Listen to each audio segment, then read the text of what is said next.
Bismillahirrahmanirrahim. Adab-adab seorang anak terhadap ibu bapak ialah: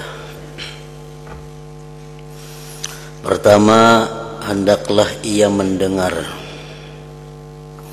dan mengikut segala perkataan ibu bapak.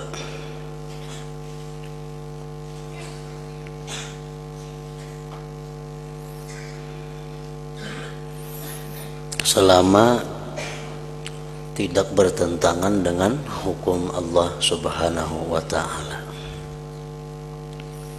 Mentaati kedua orang tua adalah sesuatu kewajiban selama apa yang dikehendaki oleh kedua orang tua itu tidak bertentangan dengan hukum Allah Subhanahu wa ta'ala.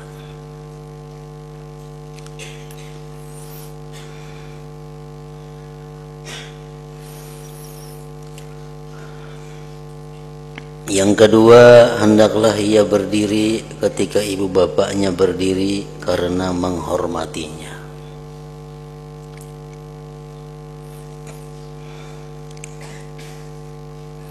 Yang ketiga, hendaklah ia menjunjung segala perintah keduanya.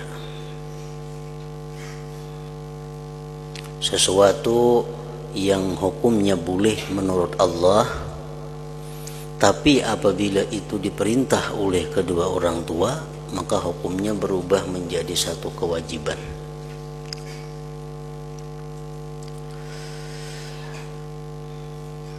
Perbuatan-perbuatan yang sebenarnya mubah, sebenarnya boleh menurut agama, tetapi diperintah oleh kedua orang tua, maka menjadi wajib.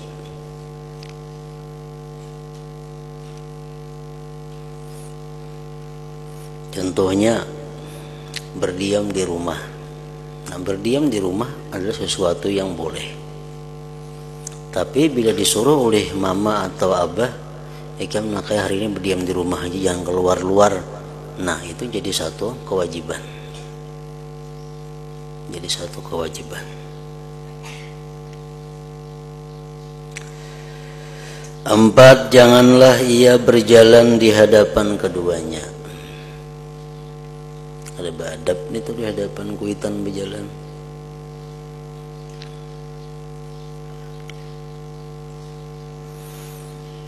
Yang kelima, janganlah ia mengangkat suaranya lebih tinggi daripada suara keduanya. Jadi suara kita mesti volumenya di bawah orang tua.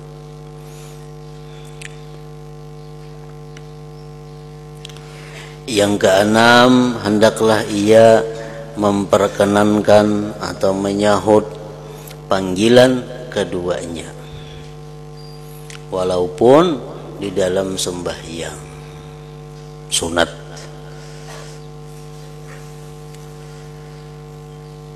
Perhatian sembahyang witir umpamanya, bakiyau mama. Nah, kita lebih utama menyahut panggilan mama itu daripada meneruskan sembahyang witir. Bahkan kalau kita mengetahui bahwa kalau kita kadang menyahut mama itu ke jiwa, itu jadi berdosa.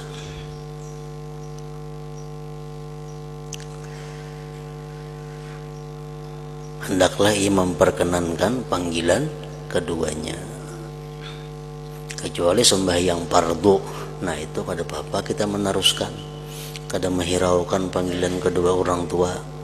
Kalau masalah sembahyang sunat atau rahatan kita mengaji, membaca Al-Quran, atau perahatan kita mutalaah, nah orang tua bakiyau, nah mau kadang mau itu kewajiban kita adalah menyahut panggilan kedua orang tua itu. Yang ketujuh, hendaklah ia senantiasa menuntut keridhaan keduanya. Selalu minta ridai, minta ampuni kepada kedua orang tua.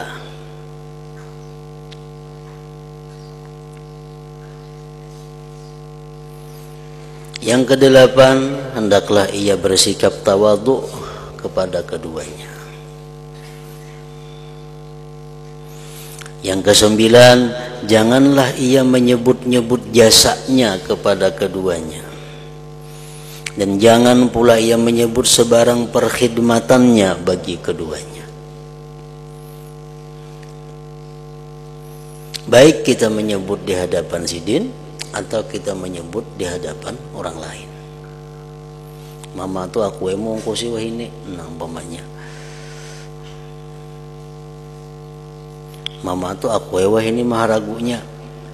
Nah kita menyebut-nyebut itu adalah bukan sikap yang beradab kepada orang tua.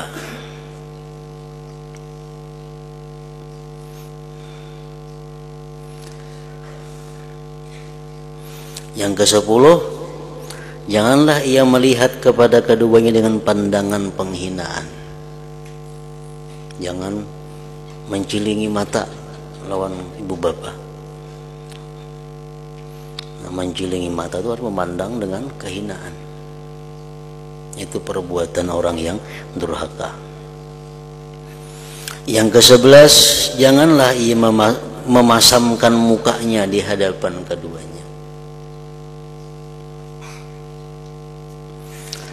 Yang ke-12, tadi yang ke-11, yang ke-12, janganlah ia musafir kecuali setelah mendapat izin daripada keduanya.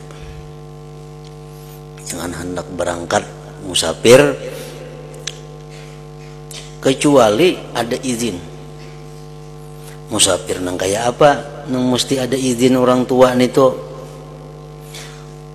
Walaupun kita sudah belain rumah lawan sidin, tetap dituntut izin orang tua. Apa merasa sudah ganal, merasa sudah bebini, merasa sudah belain rumah, kalau musafir kada bepadahan lagi lawan orang tua, nah kada boleh. Walaupun sudah berpisah lawan orang tua, tetap walau urusan kita musafir itu mesti izin kepada keduanya. Musafir apa? Seperti musafir jihad. Musafir jihad itu artinya musafir hendak berperang melawan orang kafir. Itu ada boleh tanpa izin dari orang tua. Safaru ziarah, musafir ziarah. Nak ziarah ke Wali Songo umpamanya. Nak ziarah kemana? Nah itu kada boleh kalau kada dapat izin dari kedua orang tua. Musafir haji umrah yang sunat, nak berangkat umrah sunat atau haji sunat, kada boleh kalau kada izin kedua orang tuanya. Safaru tijarah, musafir perdagangan, nak bertukar barang musafir. Nah itu mesti ada izin kedua orang tua.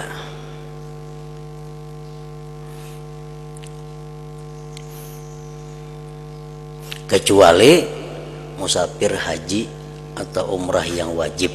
Nah itu walaupun kedua orang tua kada memberi izin, tetap kita musafir haji umrah yang wajib. Atau musafir menuntut ilmu,